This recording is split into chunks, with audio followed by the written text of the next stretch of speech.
Hi friends, ಎಲ್ಲರೂ ಹೇಗಿದ್ದೀರಾ? ಎಲ್ಲರೂ ಆರಾಮಾಗಿದ್ದೀರಾ ಅಂದ್ಕೊಂಡು ಇವತ್ತಿನ ನಮ್ಮ ಒಂದು ವಿಡಿಯೋನ ಸ್ಟಾರ್ಟ್ ಮಾಡೋಣ. ಬನ್ನಿ ಫ್ರೆಂಡ್ಸ್, ಇವತ್ತು ಬಂದುಬಿಟ್ಟು ನೀತಿ ರಿಕ್ವೈರ್ಮೆಂಟ್ 2025 ರಾಷ್ಟ್ರೀಯ ತಂತ್ರಜ್ಞಾನ ಸಂಸ್ಥೆ ಕರ್ನಾಟಕ ಇಲ್ಲಿ ಖಾಲಿ ಇರುವ ವಿವಿಧ ಹುದ್ದೆಗಳ ನೇಮಕಾತಿಗಾಗಿ ಅಧಿಸೂಚನೆ ಹೊರಡಿಸಲಾಗಿದೆ.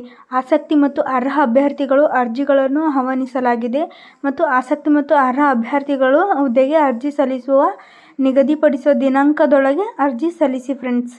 ಬೇಗ ಅರ್ಜಿ ಸಲ್ಲಿಸಿ ಫ್ರೆಂಡ್. ನೋಡಿ ಫ್ರೆಂಡ್ಸ್, ಹುದ್ದೆಗಳ ವಿವರಗಳು ಬಂದುಬಿಟ್ಟು ಇಲಾಖೆ ಹೆಸರು ಬಂದುಬಿಟ್ಟು ರಾಷ್ಟ್ರೀಯ ತಂತ್ರಜ್ಞಾನ ಸಂಸ್ಥೆ ಕರ್ನಾಟಕ ಅಂತ. ಮತ್ತು ಹುದ್ದೆಗಳ ಹೆಸರು ಬಂದುಬಿಟ್ಟು ವಿವಿಧ ಹುದ್ದೆಗಳು ಅಂತ. ಒಟ್ಟು ಹುದ್ದೆಗಳು ಎಷ್ಟಪ್ಪ ಅಂದರು 18 ಅಂತ. ಅರ್ಜಿ ಸಲ್ಲಿಸೋ ಬಗ್ಗೆ ಆಫ್ಲೈನ್ ಅಂದರೆ ಮುಂದೆ ತಿಳಿಸ್ಕೊಡ್ತೀನಿ ಫ್ರೆಂಡ್ಸ್. ಮತ್ತು ಉದ್ಯೋಗ ಸ್ಥಳ ಬಂದುಬಿಟ್ಟು ಕರ್ನಾಟಕದಲ್ಲದ ಅಂತ. ಇದು ಒಟ್ಟು ಹುದ್ದೆಗಳು 18 ಫ್ರೆಂಡ್ಸ್. ಬೇಗ ಅಪ್ಲೈ ಮಾಡಿ. ನೋಡಿ ಫ್ರೆಂಡ್ಸ್, ಇಲ್ಲಿ ಬಂದುಬಿಟ್ಟು ಮುಖ್ಯ ವೈಜ್ಞಾನಿಕ ಅಧಿಕಾರಿ ಮತ್ತು ಮುಖ್ಯ ತಾಂತ್ರಿಕ ಅಧಿಕಾರಿಗಳಿಗೆ ಎಷ್ಟು ಹುದ್ದೆಗಳು ಖಾಲಿ ಇವೆ ಅಂದರೆ 2 ಹುದ್ದೆಗಳು ಖಾಲಿ ಇವಂತ. ಮತ್ತು ಮುಖ್ಯ ವಿದ್ಯಾರ್ಥಿ ಚಟುವಟಿಕೆಗೆ ಮತ್ತು ಕ್ರೀಡಾ ಅಧಿಕಾರಿಗಳಿಗೆ 1 ಹುದ್ದೆ ಖಾಲಿ ಅದಂತ. ಮುಖ್ಯ ಇಂಜಿನಿಯರಿಂಗ್ಗೆ 1 ಹುದ್ದೆ ಖಾಲಿ ಅದಂತ. ಉಪ ನೋಂದಣಾಧಿಕಾರಿಗೆ 2 ಹುದ್ದೆಗಳು ಖಾಲಿ ಅವಂತ. ಉಪ ಗ್ರಂಥಾಲಯಕ್ಕೆ 1 ಅಂತ. ಮತ್ತು ಸಹಾಯಕ ನೋಂದಣಿ ಅಧಿಕಾರಿಗೆ 5, ಸಹಾಯಕ ಗ್ರಂಥಾಲಯಕ್ಕೆ 1, ವೈದ್ಯಾಧಿಕಾರಿಗೆ 3 ಅಂತ. ವಿದ್ಯಾರ್ಥಿಗಳು ಚಟುವಟಿಕೆ ಮತ್ತು ಕ್ರೀಡಾ ಅಧಿಕಾರಿಗಳಿಗೆ 1 ಅಂತ. ಒಟ್ಟು ಹುದ್ದೆಗಳು ಬಂದುಬಿಟ್ಟು 18 ಆಗ್ತಾವೆ ಫ್ರೆಂಡ್ಸ್. ಬೇಗ ಅಪ್ಲೈ ಮಾಡಿ. ಇಷ್ಟೊಂದು ಹುದ್ದೆಗಳು ಖಾಲಿ ಇವೆ. ಬೇಗ ಅಪ್ಲೈ ಮಾಡಿ ಫ್ರೆಂಡ್ಸ್.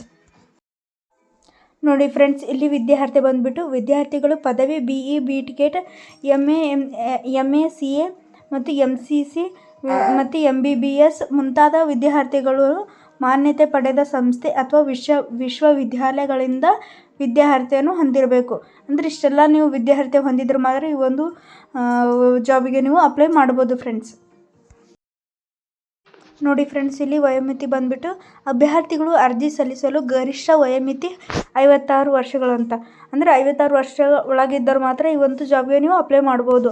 ಅಷ್ಟೆಲ್ಲ ಕ್ವಾಲಿಫಿಕೇಷನ್ ಇರಬೇಕು ಮತ್ತು ವಯೋಮಿತಿ ಇಷ್ಟು ಇರಬೇಕು ಫ್ರೆಂಡ್ಸ್. ನಿಮಗೇನಾದರೂ ನೀವು ಅಪ್ಲೈ ಮಾಡಬೇಕಂದ್ರೆ ಇವೆಲ್ಲ ಇದ್ದಿದ್ದರೆ ನೀವು ಅಪ್ಲೈ ಮಾಡ್ಬೋದು. ನೋಡಿ ಫ್ರೆಂಡ್ಸ್, ಅಲ್ಲಿ ಆಫ್ಲೈನ್ ಅಂದಲ್ಲ, ಈ ರೀತಿ ಇಲ್ಲಿ ಇರುತ್ತೆ ಅರ್ಜಿ ಶುಲ್ಕ. ಅಂದರೆ ಸಾಮಾನ್ಯ OBC ಮತ್ತು NCL EWS ಅಭ್ಯರ್ಥಿಗಳಿಗೆ 1500 ಅರ್ಜಿ ಶುಲ್ಕವನ್ನು ಪಾವತಿಸಬೇಕಂತ ಫ್ರೆಂಡ್ಸ್.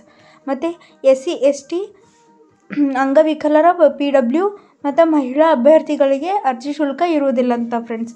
ಮಹಿಳಾ ಅಭ್ಯರ್ಥಿಗೆ ಮತ್ತು PW ಅವರಿಗೆ ಮತ್ತು SC ST ಅಂಗವಿಕಲರದವರಿಗೆ ಯಾವುದೇ ರೀತಿ ಅರ್ಜಿ ಶುಲ್ಕ ಇಲ್ಲ ಅಂತ ಫ್ರೆಂಡ್ಸ್.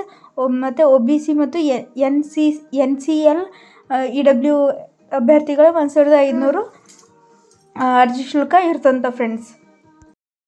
ಪ್ರಮುಖ ದಿನಾಂಕಗಳು ಬಂದುಬಿಟ್ಟು ಅರ್ಜಿ ಸಲ್ಲಿಸುವ ಪ್ರಾರಂಭ ದಿನಾಂಕ ಯಾವಾಗಂದ್ರೆ 25 ಜನವರಿ 2025. ಮತ್ತು ಅರ್ಜಿ ಸಲ್ಲಿಸುವ ಕೊನೆ ದಿನಾಂಕ ಯಾವಾಗಂದ್ರೆ ಫೆಬ್ರವರಿ 10, 2025. ಇದು ಎಷ್ಟರ ತನಕ ಅಂದರೆ ಸಂಜೆ 5:30 ಗಂಟೆವರೆಗೆ ಮಾತ್ರ ಇರ್ತಂತೆ ಫ್ರೆಂಡ್ಸ್. ನಾಳೆ ತನಕ ಅಷ್ಟೇ ಇರ್ತಂತೆ ಫ್ರೆಂಡ್ಸ್. ಬೇಗ ಅಪ್ಲೈ ಮಾಡಿ. ಇದೇ ರೀತಿ ನಿಮಗೆ ವಿಡಿಯೋ ಬೇಕಂದರೆ ನಮ್ಮ ಚಾನಲನ್ನು ನೀವು ಸಬ್ಸ್ಕ್ರೈಬ್ ಮಾಡಬೇಕು ಮತ್ತು ಲೈಕ್ ಮಾಡಬೇಕು ಮತ್ತು ಶೇರ್ ಮಾಡಿದರೆ ನಾನು ಇನ್ನಷ್ಟು ವಿಡಿಯೋಗಳನ್ನು ಮಾಡ್ತೀನಿ friends. Thanks for watching friends.